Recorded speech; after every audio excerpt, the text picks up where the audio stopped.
Kabar baik untuk Indonesia. Amerika Serikat sepakat menghapus utang Indonesia sebesar 35 juta dolar Amerika Serikat untuk dialihkan ke konservasi alam dan lingkungan. Saat menerima US Treasury Department Assistant Secretary for International Trade and Development Alexia Latortu, Menteri Keuangan Sri Mulyani menyatakan Amerika Serikat setuju untuk melakukan debt swap to Marine Conservation Reservation Agreement. Tujuannya untuk ikut memperkuat dan menjaga kelestarian laut dan koral yang dilakukan Indonesia melalui berbagai inisiatif.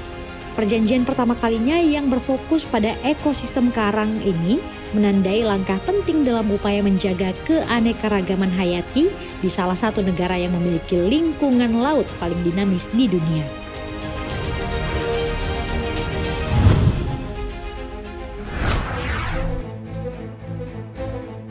Harga tiket pesawat Indonesia tercatat sebagai yang termahal kedua di dunia. Menko Kemaritiman dan Investasi Luhut Binsar Panjaitan mengatakan harga tiket pesawat Indonesia hanya kalah dari Brazil. Sedangkan di negara ASEAN, harga tiket pesawat dalam negeri paling mahal. Harga tiket pesawat Indonesia yang mahal akhir-akhir ini dikeluhkan oleh banyak orang. Sehingga Luhut menilai pemerintah harus mencari cara untuk menurunkannya dengan cara mengevaluasi komponen pembentuk harga. Komponen pembentuk harga yang akan dievaluasi paling awal adalah cost per block hour atau CBH karena porsinya yang paling besar dalam membentuk tarif. Luhut menilai perlu diidentifikasi kembali rincian pembentukannya. Selain itu, pemerintah juga berencana untuk mengakselerasi kebijakan pembebasan bea masuk dan pembukaan lartas barang impor tertentu. Sebab untuk kebutuhan penerbangan porsi perawatannya mencapai 16%.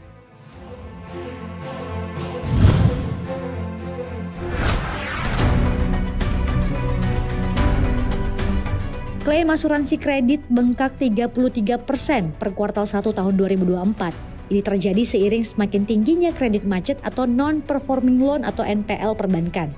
Menurut data Asosiasi Asuransi Umum Indonesia atau AAUI, klaim lini usaha asuransi kredit naik 35,5% kuartal 1 tahun 2024. Industri asuransi kredit telah menyalurkan 3,9 triliun rupiah klaim. Hal ini naik dari tahun sebelumnya 2,93 triliun rupiah. Sejalan pada periode yang sama, Bank Indonesia mencatat rasio kredit bermasalah perbankan secara gross sebesar 2,35% dan NPL net 0,82%. Padahal pada Maret 2023, rasio NPL net perbankan tercatat 0,72% dan NPL gross 2,49%. Dengan begitu ada kenaikan di segi NPL net sebesar 0,1%. Kepala Eksekutif Pengawas Perasuransian Penjaminan dan Dana Pensiun OJK Ogi Prastomiono mengatakan peningkatan klaim asuransi kredit ini masih dalam tahap wajar. OJK pun telah memetakan beberapa langkah penguatan asuransi kredit melalui penyesuaian terhadap ketentuan di POJK 20 tahun 2023. Misalnya dengan mendorong penyesuaian term and condition serta tarif premi sesuai dengan profil risiko yang dipertanggungkan atas dasar kerjasama bisnis yang saling menguntungkan. Diketahui premi asuransi kredit sampai dengan Mei 2024 sebesar 9,93 triliun rupiah atau naik 20,94%.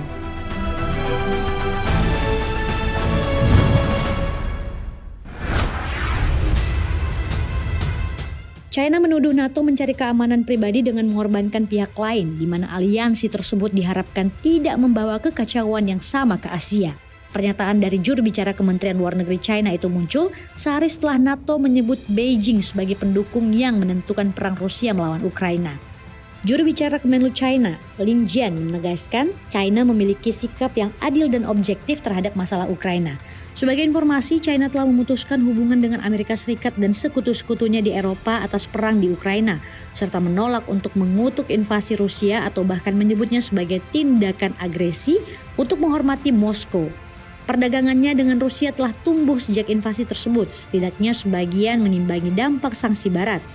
NATO dalam sebuah pernyataan yang dikeluarkan pada pertemuan puncak di Washington mengatakan bahwa China telah menjadi pendukung perang melalui kemitraan tanpa batas dengan Rusia dan dukungan berskala besar untuk basis industri pertahanan Rusia.